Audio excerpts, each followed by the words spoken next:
Bismillahirrahmanirrahim. Hamdan wa syukran lillah. Salatan wa salaman ala Rasulillah wa ala alihi wa sahbihi ajmain. Masih darsani qabla Ramadan. Sekarang kita masuk halaman 13, ahkamus siyami qabla hululihi. Hukum-hukum berpuasa sebelum datangnya. Sesungguhnya puasa itu punya hukum-hukum, adab-adab baik yang wajib maupun yang mustahab. Di antara hukumnya sebelum dia datang, sebelum kita melakukan puasa, yang pertama hendaklah kita ketahui bahwasannya diharamkan berpuasa sebelum datangnya Ramadan sehari atau 2 hari. Dan hal tersebut dengan tujuan berhati-hati terhadap bulan Ramadan.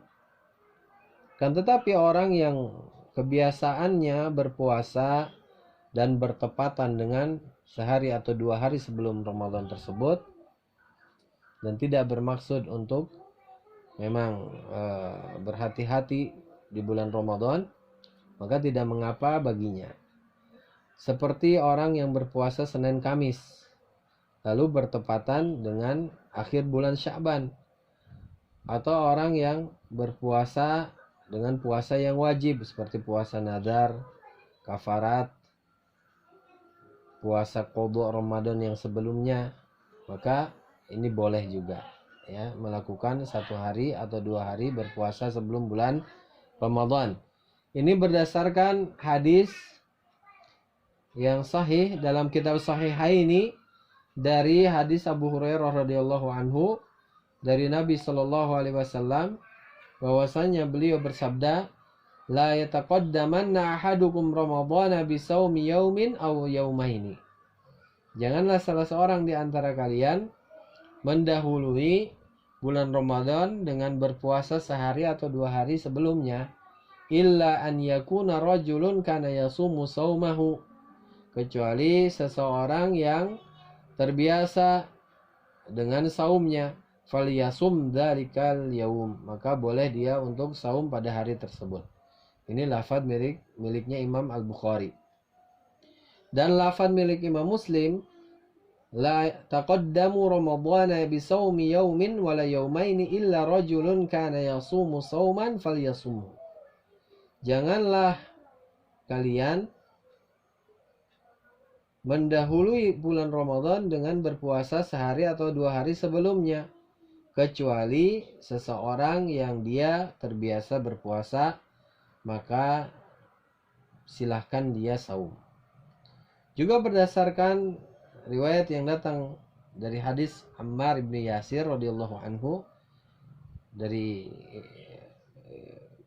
riwayat Imam Bukhari yang dikeluarkan Imam Bukhari secara mu'allaq dan majzum, dan beliau pastikan ya.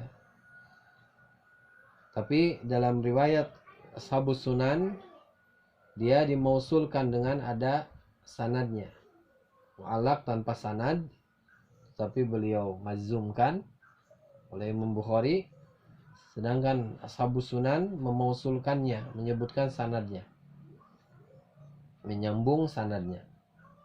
Beliau SAW bersabda, man shoma Ramadan, man shoma yaum syak faqad asa Abul Qasim sallallahu alaihi wasallam. Man shoma yaum syak, barang siapa yang berpuasa pada hari yang diragukan, faqad asa Abul Qasim, sungguh dia telah durhaka kepada Abul Qasim sallallahu alaihi wasallam. Takhrijnya telah disebutkan di pelajaran yang pertama. Kemudian yang kedua, la yasihhu shaumul fardi illa biniyatin minal lail. Tidak sah puasa yang wajib kecuali sudah diniatkan dari malamnya. Ini berdasarkan hadis yang telah sah dari Rasulullah sallallahu alaihi wasallam. Beliau bersabda, man lam yujmi'is siyama qabla al-fajri fala siyama lahu. Dalam riwayat yang lain, man lam yubayyitis siyama qabla al-fajri. Dalam riwayat yang lain, man lam yubayyitis siyama minal lail. Ya, barang siapa yang tidak meniatkan berpuasa pada malam harinya sebelum masuk fajar, masuk waktu subuh, maka tidak ada puasa baginya. Dan juga berdasarkan riwayat yang telah sah dalam Sahihain dari hadisnya Umar bin Khattab radhiyallahu anhu, bahwa Nabi Shallallahu alaihi wasallam bersabda, "Innamal a'malu binniyat wa innamal likulli imri'in ma nawa." Sesungguhnya amalan-amalan itu tergantung niatnya, dan setiap orang akan mendapatkan sesuai dengan apa yang dia niatkan. Perkara yang ketiga, niat juga bisa membatalkan, merusak puasa.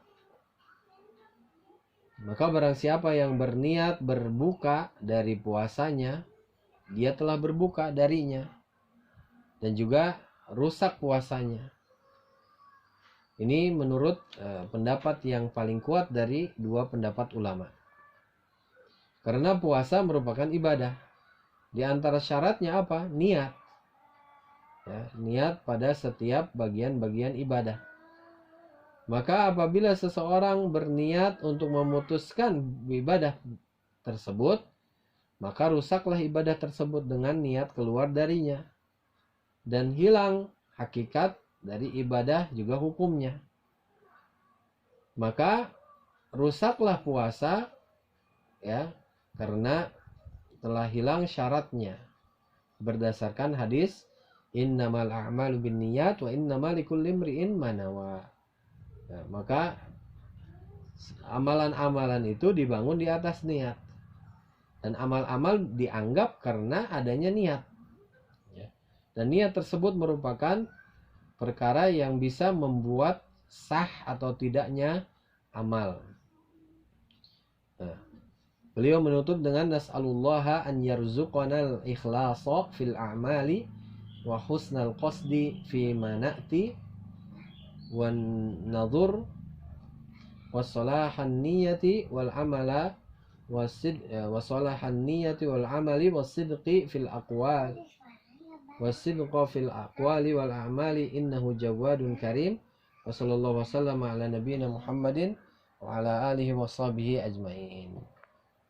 Kita memohon kepada Allah agar memberikan rizki kepada kita keikhlasan dalam beramal dan juga niat yang baik terhadap apa yang kita persembahkan, apa yang telah kita lakukan, dan juga memohon baiknya niat dan amal, juga benarnya di dalam atau kejujuran di dalam ucapan dan beramal. Sesungguhnya Allah Maha dermawan dan Maha mulia. Wassallallahu wasallama, semoga salawat dan salam tercurah kepada Nabi Muhammad, keluarganya, para sahabatnya seluruhnya.